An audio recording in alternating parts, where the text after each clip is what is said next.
Children, today we'll start with the story The Tiger King. It is written by Kalki.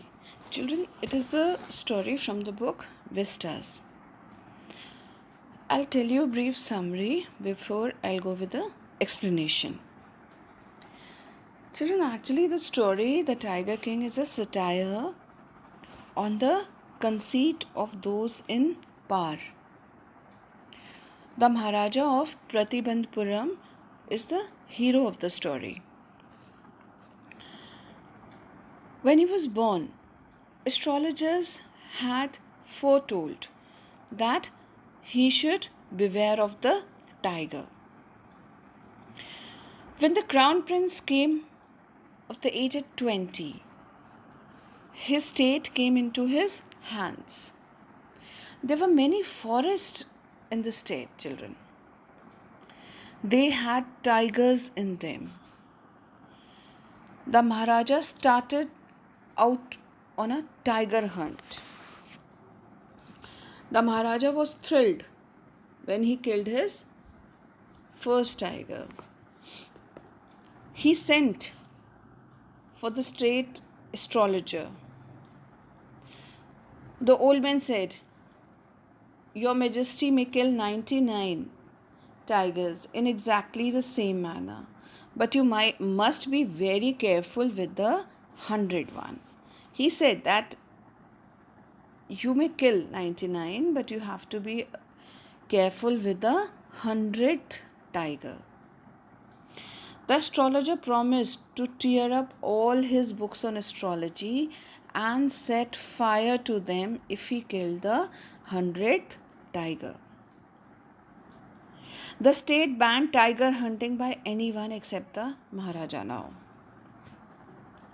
The Maharaja vowed he would attend to all other matters only after killing the 100 tigers. He took it as a task of killing 100 tigers. Initially, the king seemed well set to realize his ambition. He faced many dangers. Sometimes the bullet missed the mark. The tiger jumped upon him. He fought with a beast. Sometimes he even fought with a tiger with the bare hands. But each time it was the Maharaja who won. Children, what happened once he was in danger of losing his throne. A high-ranking British officer, he visited Pratibandpuram. He was very fond of hunting tigers. That British officer was very fond of hunting tigers and fond of being photographed with the tigers he had shot. He wished to hunt tigers in that particular state, Pratibandpuram. So Maharaja was firm in his resolve. He has vowed that he would kill 100 tigers now. What happened then? He refused the permission. Why he refused the permission? Since he had prevented a British officer from fulfilling his desire.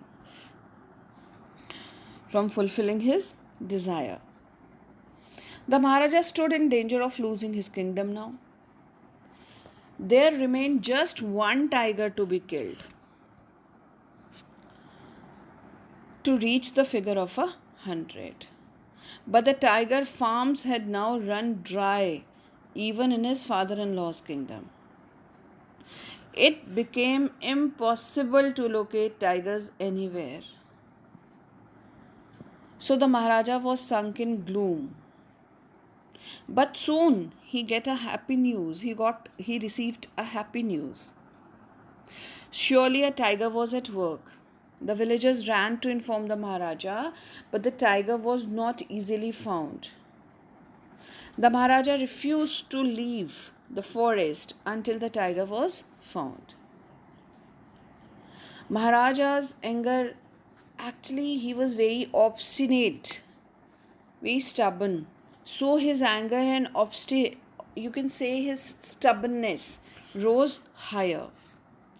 Many officers lost their jobs.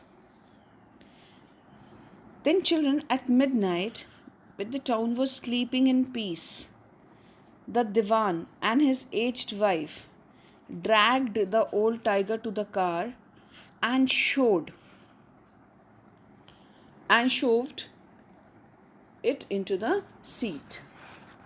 The Diwan himself drove the car straight to the forest where Maharaja was hunting. He drove the car straight to the forest. Now, the tiger refused to get out of the car. Somehow, the Diwan hauled the beast out of the car and he pushed it down to the ground. The same old tiger wandered into Maharaja's presence and stood there. It was his boundless joy that the Maharaja took careful aim at the beast and fired. The tiger fell in a crumpled heap.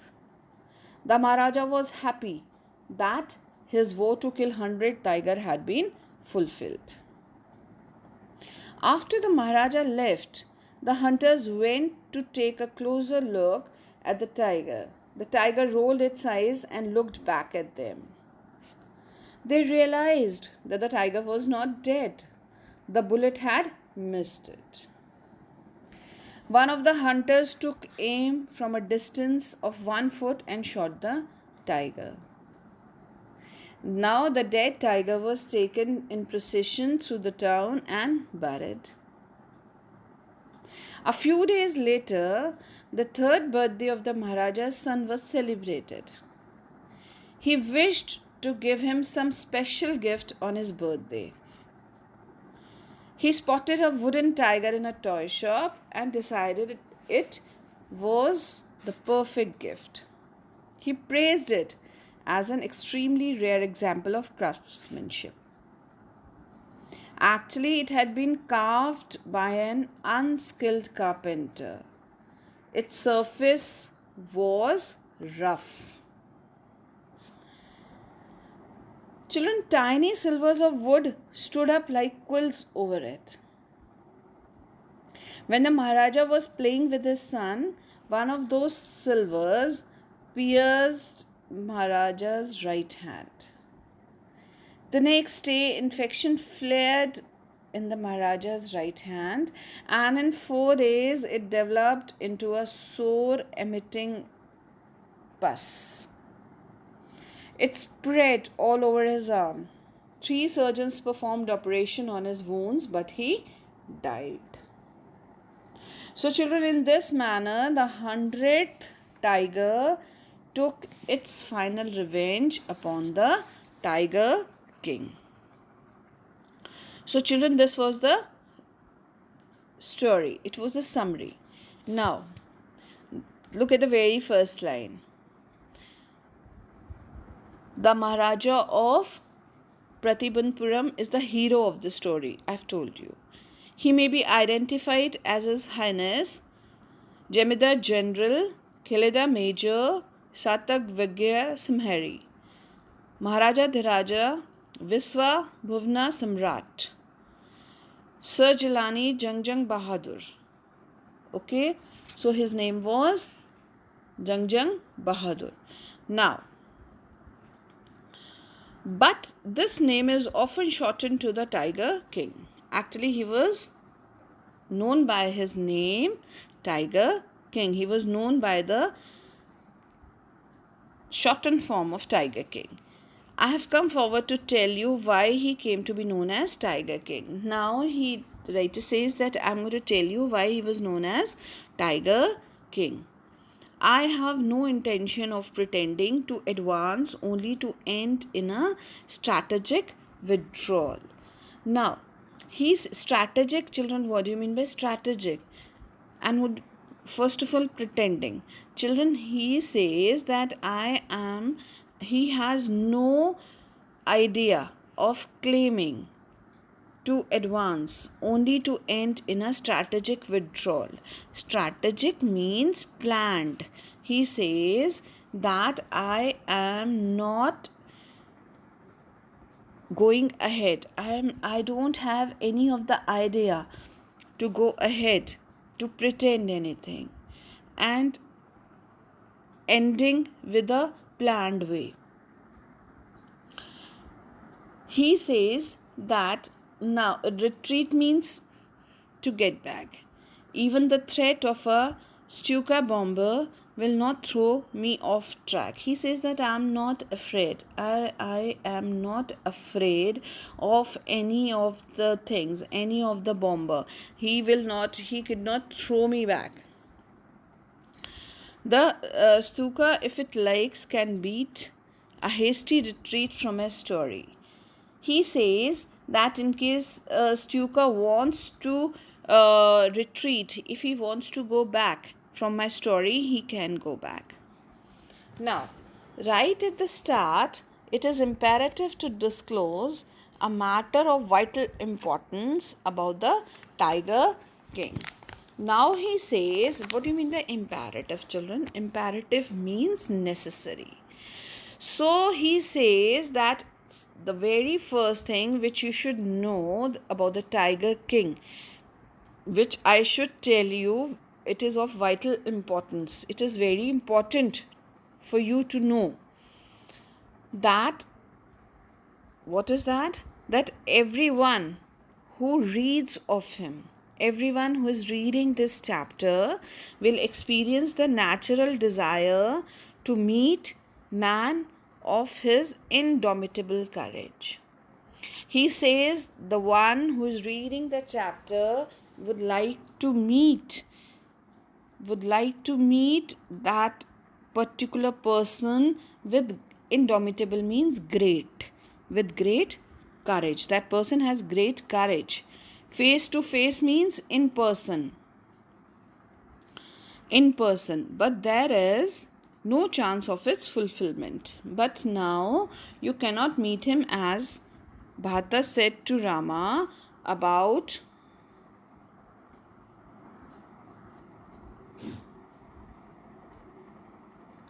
Dashrata.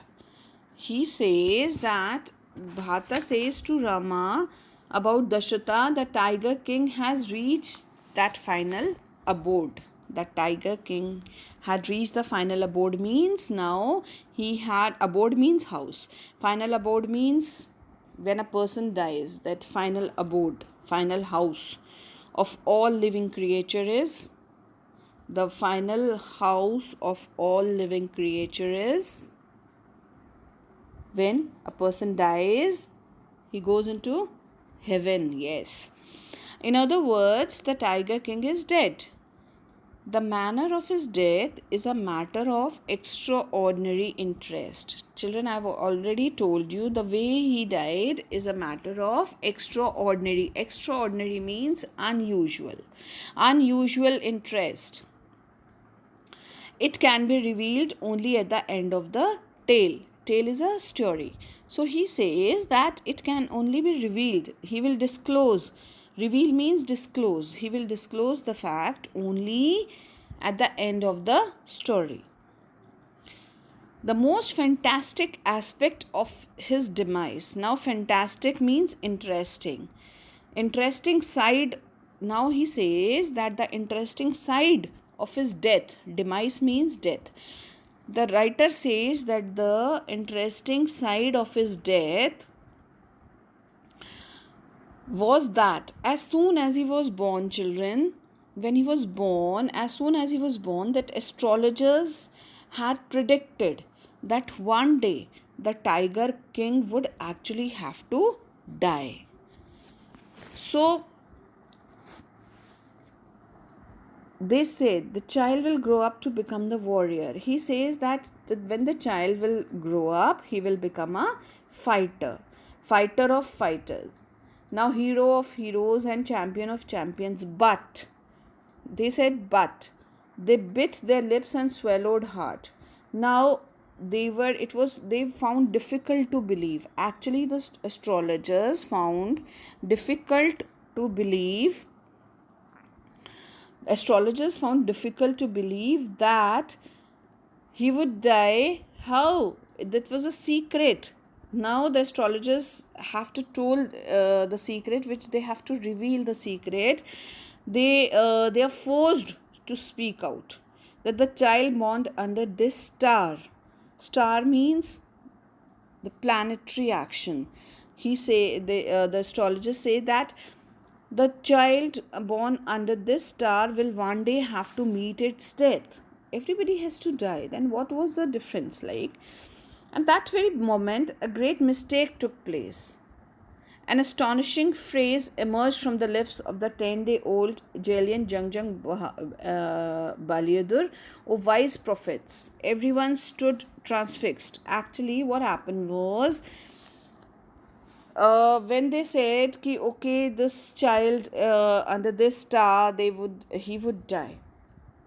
He would have to die one day. Now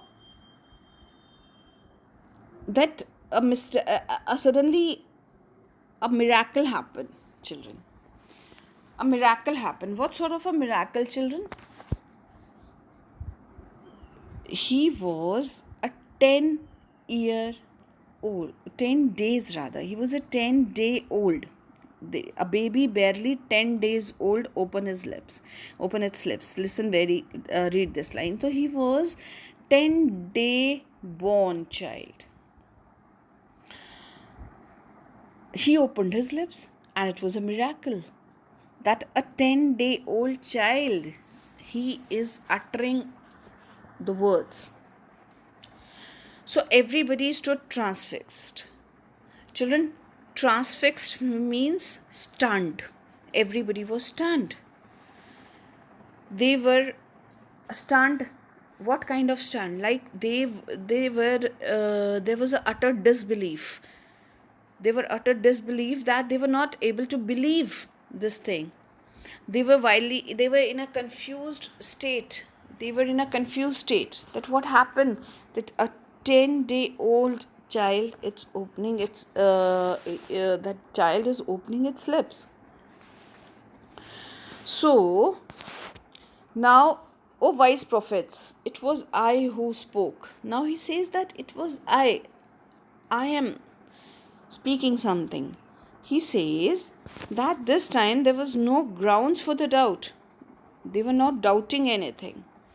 It was the infant born just 10 days ago who had enunciated the words so clearly. The 10-day-old child is initiated means spoke clearly. He was speaking very clear. In a clear manner he was speaking.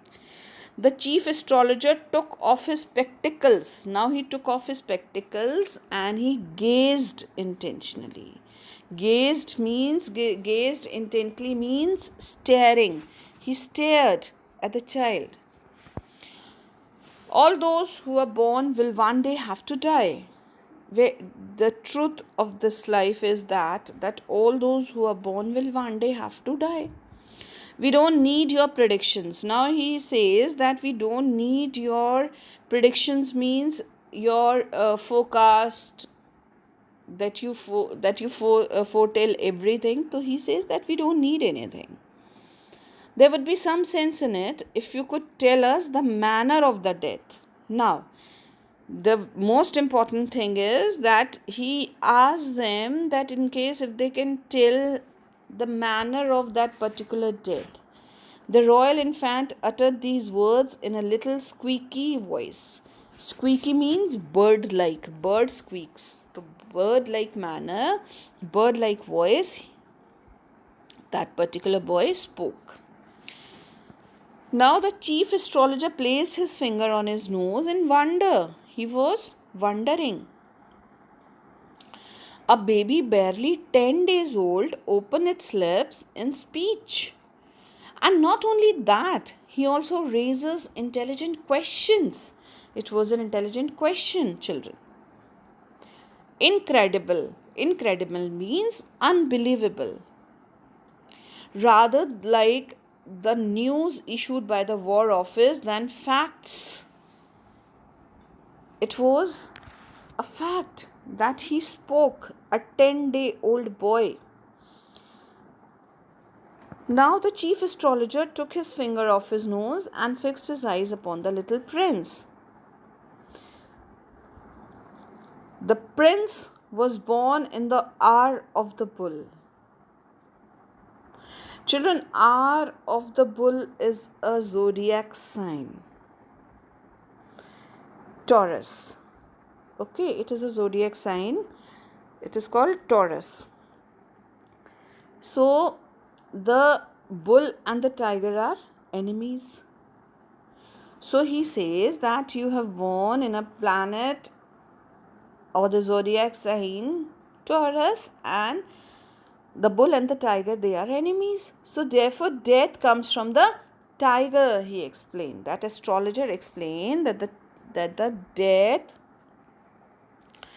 would come from the tiger. So, now he says,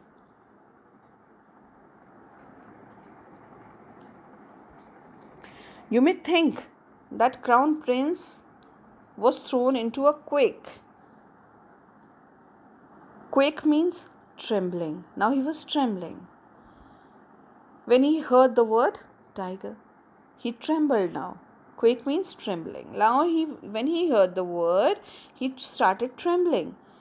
That was exactly what did not happen. As soon as he heard it pronounced, the crown prince gave a deep growl. Let tigers beware. Now he was like, for a moment, he trembled. But again, he growled loudly, he shouted loudly. And there again, he prompted the words, let tigers beware. Children, now this incident, this account means incident, that moment is only a rumor, which you can say, which rife, rumor is hearsay, and rife means prevalent. Rife, R-I-F-E, means prevalent. This rumor is prevalent in Pratibandpuram. But with hindsight means afterwards, we may conclude it was based on some truth. Actually, the writer says that it was a rumor at that time, but later on, we would conclude that it was based on the truth. Now, coming up to the second part, children. The second part of the story is that the crown prince grew taller and stronger day by day. No other miracle marked his childhood days apart from the event already described. No other miracle happened, children. Only the event described when he was 10-day old. Only that particular event was there when he was 10-day old. And no other miracle happened thereafter. The boy drank the milk of an English cow, was brought up by an English nanny. Nanny means nurse. Tutored, taught in English by an Englishman. Saw nothing but English films exactly as the crown princes of all other Indian states did. All other crowns of an Indian states, they follow Englishmen. So this particular Prince Jung Bahadur, he also he was also taught by English, and he used to saw only English movies. When he came of the age at 20, the stage which had been with the court of wards. Court of wards means legal guardian. Actually, he was a legal guardian. Actually, he was quite young. So the kingdom was under the hands of a legal guardian. That kingdom came into his hands. Now that particular kingdom came into his hands. There were innumerable forests in Pratibandpuram state. They had tigers in them. Innumerable means countless. There were many tigers.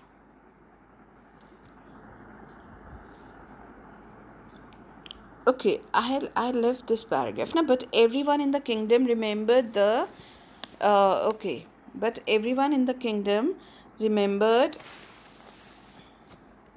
the astrologer's prediction. Okay, he grew day by day, and he grew up to be a tiger hunter rather, and warrior of warriors. He became champion of champions. But everyone in the kingdom, they remembered the astrologer's prediction. And many continued to discuss the matter. Even slowly it came to the Maharaja ears. It came to his ears also. There were countless forests. They had tigers in them, and the Maharaja knew the old saying, you may kill even a cow in self defense. Self defense means in defense of one's own body. There could certainly be no objection to killing of tigers in self defense. Now, actually, there was a saying that in case if you're killing a cow for the self defense, there's no objection. So in case if you are hunting tigers, you're not hunting tigers, rather you are killing tigers in self defense, so there is no objection in it. The Maharaja started out on a tiger hunt. Now the Maharaja was thrilled beyond measure. He was excited beyond measure means there was no limit of his excitement. When he killed his first tiger, he sent for the state astrologer and showed him the dead beast. He sent the dead beast to the astrologer he had foretold that he should beware of the tiger. What do you say now? He demanded. Your Majesty may kill 99 tigers in exactly the same manner, but the astrologers drawled. Children, drawled means spoke slowly. DRAWLED. Drawled means spoke slowly. He says, the manner you have killed the first one, you're supposed to kill 100 tiger in the 99 tiger rather in the same manner. But you must be very careful with the 100th tiger. But if the 100th tiger were also killed, now he says that if the 100th tiger would also be killed by me, then he says, then I will tear up all my books on astrology and set fire to them. He says, in case if this thing happens, then I would tear up my books. I would stop predicting anything. I would set fire means I would burn everything. I shall cut off my tuft. Children, tuft means the cluster of hair on the head which the priest they tie. They take there is a sort of a hair on the priest's heads, and they tie up those hair. So the cluster of hair on the head is called tuft. He says that I shall cut off my tuft, crop my hair. He says that I would cut off that tuft in case if the 100th tiger is killed by you, and become an insurance agent. The astrologer finished on an incoherent note. Children, incoherent note means irrational words. So the astrologer finished on an irrational words. He finished it off, and he was little bit irritated now. Okay, so we'll continue with the next part tomorrow.